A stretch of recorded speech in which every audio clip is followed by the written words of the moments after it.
Senses में, I am very sorry. 21 को हम पहलगांव पहुंचे 3-4 बजे, बट हम बहुत थक गए थे तो उस दिन हम स्टे किए थे। 22 को हम निकले पहलगांव में सारे स्पॉट्स जो थे उसका सर्वे के लिए, एंड जो मिनी स्विट्जरलैंड कहते हैं वो हमारा लास्ट स्पॉट था। उसको करके हम 1 बजे वहां से गुलमार्ग के लिए निकलने वाले थे, but as we have a very hard luck, bad luck, whatever, हम 1 घंटा लेट हो गए। करते करते 2 बज गया था हमें। मेरे बच्चे कुछ कर रहे थे, मैंने और मेरे हस्बैंड ने जस्ट घड़ी देखा ही कि 2 बज गया है, लेट हो गया, हमें निकलना चाहिए। But my daughter was doing zip lining, तो करने गई थी, नहीं कर पाई। जो भी थे ये लेके गए थे, तो काफी दूरी पे था वो, तो शौर्य दूर थे। लक्षिता जिप लाइन के एज पे थी जहाँ पे बंजी जंपिंग हो रही थी, तो वो बंजी जंपिंग करना चाहती थी। एंड दैट टाइम मुझे वॉशरूम जाने की इच्छा हुई, तो मेरे हस्बैंड डॉटर हम वॉशरूम की तरफ बढ़े।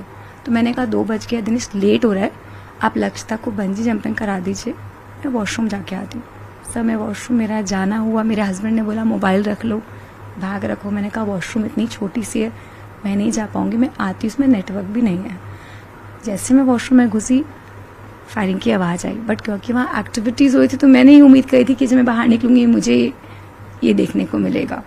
2 या 3 फायरिंग सुनी मैंने, बट मैं नॉर्मली मैं जब बाहर निकली तो मुझे जो साथ में टूरिस्ट उन्होंने बताया कि टेररिस्ट का अटैक हो गया। एक बार समझ में तो नहीं आया, मैं भागना चाहती थी अपने पति बच्चों की तरफ। फिर उन्होंने कहा कि आप वहाँ मत जाइए, वहाँ कोई नहीं है। मतलब मेरे हस्बैंड मुझे छोड़ के नीचे नहीं जाएंगे, वो वहीं होंगे। बोले आप लेट हो, 3-4 फायरिंग हो चुकी। बोले हाँ मैंने 3 सुना, मुझे जगह एक्टिविटीज़ हो रही है।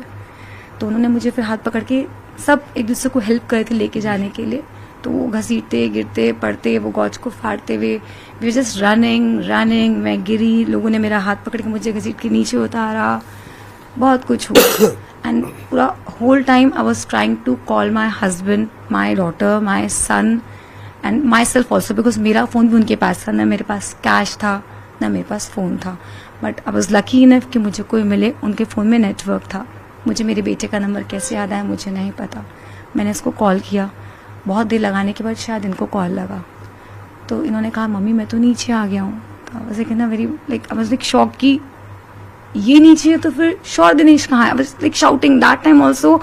हम वहाँ थे, but I was shouting on my son कि श्योर तुम पापा साथ क्यों नहीं हो? तो देखिए मम्मी, मेरे बगल से फायरिंग हुई है, मेरे शर्ट पे ब्लड का स्टेन था। एक घोड़े वाले भैया थे, वो मुझे नीचे लेकर आए, तो सॉर्टेड, मेरा बच्चा मुझे मिल गया एटलीस्ट। तो बोले मम्मी आप नीचे आओ, फिर हम बात करते हैं। फिर किसी तरह से जो जिनका फ़ोन था ट्रैक करते करते जिनकी हेल्प ली, हम नीचे पहुँचे। उसके बाद फिर शौर ने मुझे ड्राइवर भैया को हैंड ओवर किया, जो हमारे ड्राइवर थे। मैं उनका नाम ज़रूर लेना चाहूँगी, सोहेब भाई। वो मुझे लगता है कि अगर कुछ बुराई होती है, कुछ घटना होती है, तो भगवान हमारे लिए एक बंदा भेजता है। तो मेरे लिए वो भगवान का रूप था, क्योंकि एक अनजानी ऐसी स्थिति में आपको कोई एक हेल्प करनी चाहिए होता है कि मैं एक अकेली लेडी हूँ, मेरा बच्चा अपने पापा को ढूंढने निकला, तो मैं किसका मुंह देखूँ? ना फ़ोन है ना कुछ है। उन्होंने मेरी बहुत मदद की, फिर वो मुझे संभाले। शौर मुझे हैंड ओवर उनको करके गए। ये बोले मैं मम्मी ऊपर जा रहा हूँ, मैं पापा को देखता हूँ। मैंने कहा तुम ऊपर कैसे जाओगे? मैं भी चलूँगी। तो देखिए मम्मी अपन हैंडल नहीं कर सकते। एंड मैं बहुत बुरी स्थिति में थी, मतलब कीचड़ में फंसे, सब कुछ गंदगी में थी। मैं सेंसेस में नहीं था, constant I was crying like anything. मुझे बहुत लगा था कि मूवी चल रही, शायद ये अब एंड हो जाएगा। उसके बाद आई रिमेम्बर कि थोड़ा देर बाद फिर शायद कोई अनाउंसमेंट हुआ। मैं जगह जगह पूछ रही थी, मिसिंग, मुझे एग्जैक्टली नहीं याद है कि क्या स्थिति थी। 4 बजे के आसपास मेरे हस्बैंड का कॉल डायल हुआ। अप्रॉक्सीमेटली मैं कंफर्म में नहीं बता सकूंगी, वही ड्राइवर के फ़ोन से मैंने किया। ड्राइवर का फ़ोन था, इनका था, वो जो हेल्प किया वो चले गए। तो 4 बजे के आसपास मेरे हस्बैंड के फ़ोन में रिंग हुआ।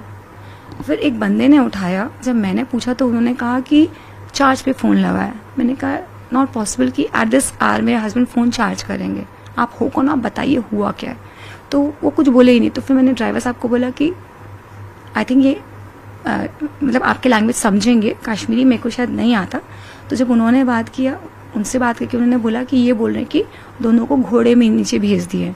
बट कहानी ये थी कि उनको बता दिया गया था कि शायद शॉर्ट हुए, मुझे ठीक से याद नहीं आ रहा। तो वो बोले भेज दिया गया। तो अब आप सोच रहे हो ना कि मेरे हस्बैंड बच्चे तो नीचे आएंगे, मैं वेट कर रही हूँ। आई थिंक वहाँ पूरे सराउंडिंग में बहुत कुछ रहा था, लेकिन मैं गेट पे ही बहुत देर तक बैठी हुई थी। बीइंग अ लेडी अकेले, वहाँ के लोग बहुत हेल्पफुल थे, कोई मुझे पानी दे रहा था, कोई मुझे चाय दे रहा था, नॉन स्टॉप। उसके बाद आई थिंक टाइम मैं नहीं बता पाऊंगी, बहुत देर के बाद कुछ लोगों को, जख्मी लोगों को नीचे लाया गया। मुझे पता चला, मैं वापस हॉस्पिटल की तरफ भागी तो मुझे मेरी बेटी खून में लथपथ दिखी। उसके हाथ में कट था, कपड़े फटे हुए थे, खून अगल बगल वालों का था, उसका नहीं था, कीचड़ था। तो मैंने पूछा लक्ष्यता, 2 मिनट उसको कंसोल किया, then I asked where is papa, तो सिर्फ मम्मी पापा को शॉट हुआ है।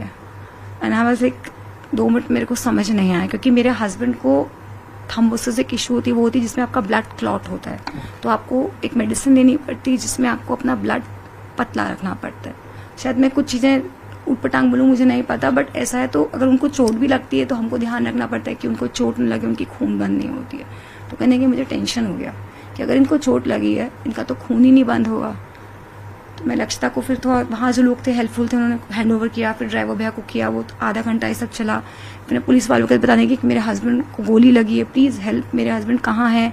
एंड दिनेश का नाम कहीं भी नहीं था। उन्होंने बोला आप चेक करिए, मैं पूरे हॉस्पिटल में ढूंढी, सब जगह ढूंढी, नहीं था। तो उन्होंने कहा मैडम और आने वाले हैं, आप रुक जाइए, आ रहे हैं। कुछ लोग और भी कहीं कहीं गए हैं। बहुत देर तक मैं घूमी, सबसे हेल्प मांगी थी, सब बोले मैम सब कुछ होगा, आप रुकिए। तो फिर उसके बाद हम तीनों को उन्होंने क्लब हाउस भेजा कि आप लोग यहाँ से सुरक्षित जगह चल जाइए, माहौल ठीक नहीं है, बच्ची भी रिलैक्स हो जाए। तो उनकी बात भी मानना जरूरी था, क्योंकि इतना हौच पौच हो चुका था, वहाँ क्योस था। तो उनको लगा आप लोग बच्चे जिनके मिल गए उनको हम एक बार संभालें।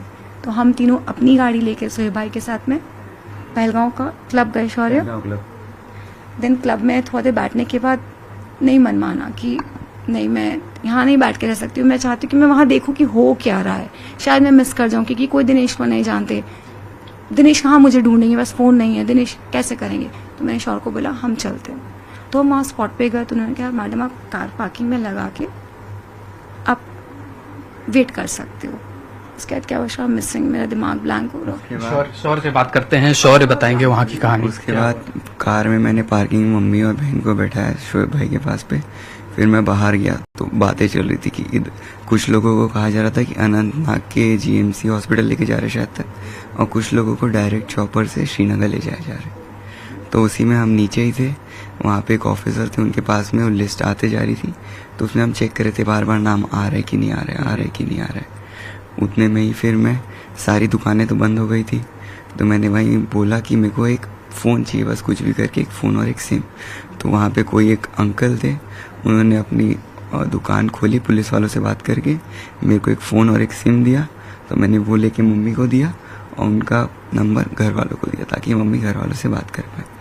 उतने हम वहीं पे घूम रहे थे, बार बार थोड़े बड़े कॉल्स आ रहे इधर उधर से कि क्या हुआ है, कैसा है। कॉल्स हमारे पास बहुत आए, नया नंबर था, आइडेंटिफिकेशन